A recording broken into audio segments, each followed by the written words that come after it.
Okay, this next question comes from a detransitioner, I believe, so I'm going to try to take a lot of care with this one. How do you deal with regret, and are you able to pass as your sex again?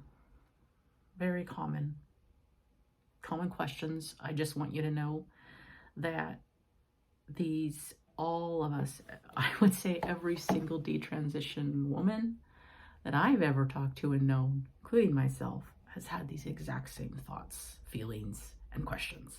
So you're not alone. I mean, regret sucks. It's really, really hard to go through and move through and deal with. But also it's important to remember that you are not alone. You are not alone in these feelings. And for me, that means something. Because if other people have felt the kind of despair I've felt, and they're still here, and their lives are actually pretty good, and they seem reasonably content and even happy, then that means I can do it too. And I want you to keep that in mind. How do you deal with regret? It's a hard question. I think everybody has to find their own way of dealing with it. The first thing I would say is that you have a right to be very sad. You have a right to be very angry. And you have a right to mourn. You have a right to mourn what was done to you. And you have a right to mourn your part in it too, that you hurt yourself. Because we all took some part in it. We all didn't come here mentally healthy people. Mentally healthy, happy people don't do this. But also, it was done to us because we were diagnosed. This is a treatment. We were given a treatment. And we were abused by the system. We were harmed by the system, and that's really hard, and I'm still dealing with that part of it. It's still a hard part to deal with. But the regret, first step is to mourn. First step is to mourn. Find a way to express your sadness. Find a way to express your anger. Mine was art. I painted a lot. I did kind of picture collage painting combinations. A very kind of off the cuff, not very planned. I just had a feeling or an emotion or somewhat of an idea, and I just went through a lot of old pictures and I made copies of them on the printer, and then cut the paper up and did different pictures with paint and just really, it was very much an expressive type activity for me. And I did about 3 paintings that that were very, very therapeutic and very helpful for me to get out my grief, and also to make sense of why I went that route, why I hated myself so much. One painting in particular, I feverishly worked on it for 4 hours, almost blind to anything I was doing. At the end of it, I looked at it and I just started crying because I was like, oh my God, I hurt myself because of my mother. And that wasn't anything I was aware of before. So I think finding some kind of way to channel your emotions is so super helpful. It can be art of any kind. And you don't have to be, don't worry about being talented or good, or that's not what it's about. It's about just thinking, feeling those emotions, and making something and seeing what happens. Maybe there's something else you're into. I've also always really been into plants, as you can see. One of the things I did in the first, year that I was dealing with my regret and trying to recover and heal is I propagated a lot of plants. I grew plants. I bought some plants, and I just really I did a lot of stuff with plants and seeds and grew things, because I think that is healing in such like a very fundamental level. It grounds you to the earth, it grounds you to reality, and you get to see a life cycle too, which I think is so important. You get to see, and you get to have a hand in nurturing, caring, and helping something grow and become healthy. And I think that translates sometimes into us. The other part of dealing with regret, after kind of moving through those phases, is to just logically look at it as it is. This is my reality. This is where I'm at now. Beating myself up, feeling deep sense of regret, wishing it had never happened, is not going to do anything to change anything. And if anything, it's hurting me more. I have to let it go. And that's practiced. That's not, much easier said than done. A lot of times it is a practice. It is a mantra of types. It takes conscious thinking through the process. One of the things that kind of made me realize that I had to accept the reality is that I got to this place by not accepting reality. So in my detransition, in my life after transition, I cannot go back and not accept reality and not accept my body the way it is, because that's what got me here in the first place. So I have to practice radical acceptance of all things. I must accept the way it is. I must learn to thrive with the way it is. I must find beauty in the way it is, peace in the way it is. And that is an ongoing thing. It's a practice. I don't think there's just an end point. Like, you don't say I'm going to detransition and then a year later, I'm all detransitioned, everything's fine. Maybe for some people, but that's been the case for me. Because I'm changed forever. This was a huge thing I went through. This was a huge trauma. It's had a huge impact on my life, and had a huge impact on my mental health, had a huge impact on my body. I carry scars from this, physical scars. Every day I look in the mirror without a shirt on, I am reminded of the fact of this. So when I listen to my voice, I'm reminded of the fact of this. When I look at my receding hairline, I'm reminded of the fact of this. When I look at my facial hair, so all these things still exist. And so you'll always be reminded of it. So you have to practice this acceptance. And this leads in well to, are you able to pass as your sex again? That's a weird, it's not a weird question. It's a normal and a good question, but it depends how you're looking at it. It depends how you're framing what passing as your sex means. Passing as in, everybody who walks by me on the streets immediately knows I'm a woman? Probably not.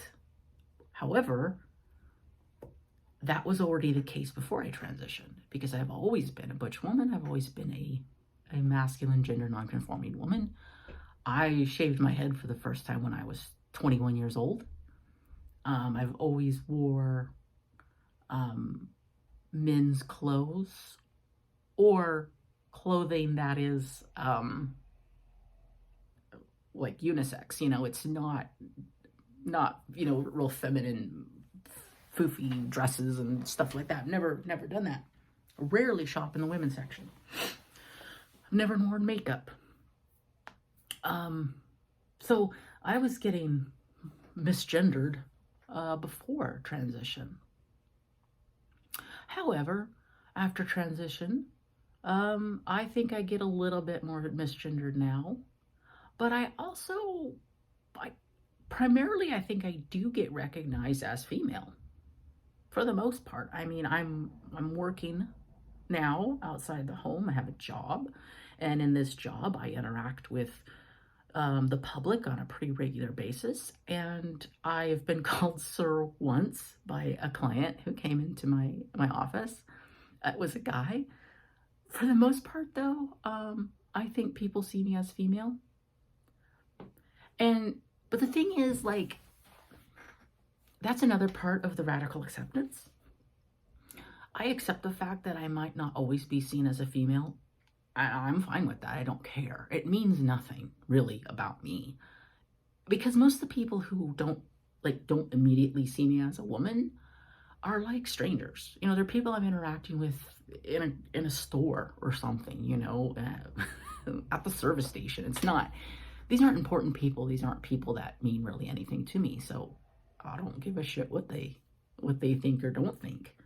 However, I understand the importance of wanting to be recognized as female, especially when it comes to using female spaces, right? That was one of my big concerns when I detransitioned. It wasn't so much passing as in, I want people to think I'm a woman again, because I want to be seen as a woman and be seen as, I don't know, pretty or something. There wasn't like that. It was really, my concern was, will I be able to use the women's restroom? Or if I went to a gym or something, like, would I be able to use women's facilities? That was my concern. I wanted to be recognized as female by other women, by other females. Don't really give a shit what men think in that regard. So that was my big concern. And I really didn't have much issue with it. I'm not going to say I don't get some sideways looks sometimes. I'm not going to say I don't get called sir sometimes. I do. However, generally speaking, women don't tend to bat an eye when I'm in the bathroom. They don't seem to really give a shit. I think they recognize me as female. Or I mean, I live in California. They could think I'm a guy and just know they can't say shit because men are allowed in the women's restrooms. I don't know. But I haven't had a difficult time with it. When I go shopping, the rare times I'll go in a clothing store to buy clothes, I usually shop in the men's section. So I'll go over to the men's section and pick out what I want, and then I'll walk over to the women's dressing rooms and go in there. I've never gotten anything for it. So for the places that still have separate women's dressing rooms, Old Navy does not. That's all like the same thing. So that's another thing too, is like, I did this when I was trans identified, and I still kind of do this now. I generally gravitate towards any gender neutral stuff. Like, if there's like a one single stall, like family bathroom, or the gender neutral bathroom, I'll just use that, because it's like, it's easy. I don't have to worry too much about it. But for the most part, a lot of places, this is a little off topic, but a lot of places have gone single stall now. I think because of the whole integration of sexes in the restrooms, and a lot of places think it's probably safer to have single bathrooms than to mix everybody up. So a lot of places have single bathrooms now, which cool. One of the perks of this whole thing, I guess. So the radical acceptance part also, along with the transition, the detransition, means that I had like a couple treatments of laser hair removal on my face. And then COVID hit and I couldn't go get the treatments anymore. And at the time I started the treatments, I was like just a few months after stopping testosterone. I was super concerned about my facial hair and thought, oh my God, this is horrible. How am I ever going to find a job if I have facial hair? I have to get it removed right away. I was hell-bent on getting it removed. I had a couple sessions. They hurt like hell, by the way. And then COVID hit and I couldn't have the sessions anymore. A year went by. I processed a lot of shit. Coming out of COVID, 2 years later, I have no desire to have laser hair removal anymore. I don't think I'll do it. I mean, I still think about it sometimes just because I'm like, it would be easier not to have to shave every day. And I do shave because, again, if you're working with the public, you just don't want the problem of that. I don't know. I think depending on the job I might have in the future, I might not shave. It just really depends. But right now, I do shave daily when I work. And yes, I still have a 5 o'clock shadow. I'm not hiding a whole lot by shaving. And I don't care because I kind of made a pact with myself that I hurt myself because of what other people thought of me. And I will not do that again. I will not hurt myself again to make other people comfortable. That means shaving or laser hair removal. So for example, this little bit right here, I tend to get some hair right here, but if I shave it, it gets really irritated. Sometimes I'll like break out, so I don't shave it. I like leave this little tuft of hair. But I don't care if other people think that's gross or stupid or whatever, but that hurts me, so I'm not removing it, and nor should I have to. Laser hair removal. I'm not getting laser hair removal because it's expensive and it hurts like hell. And I don't care. I don't mind the hair. Really, I don't care. It's not hurting me any. So why am I going to hurt myself to make other people comfortable? I'm not going to do that. That said, everybody has to make their own decisions. You make your decision. Just my advice, try to make the decision based off of what you're comfortable with, what makes you feel safe, comfortable, and healthy, not what other people think. And there's always a balance to that, right? Because depending on how poorly you might be treated by what other people think, you have to kind of figure out what the easiest way to go with that is. But I can say, me existing as I am now, pretty masculine looking, with a 5 o'clock shadow, I haven't got much shit. It's been pretty easy going. I mean, whatever people may think, they don't say it to me. So, I hope that was helpful. Radical acceptance is key, I think, in detransition.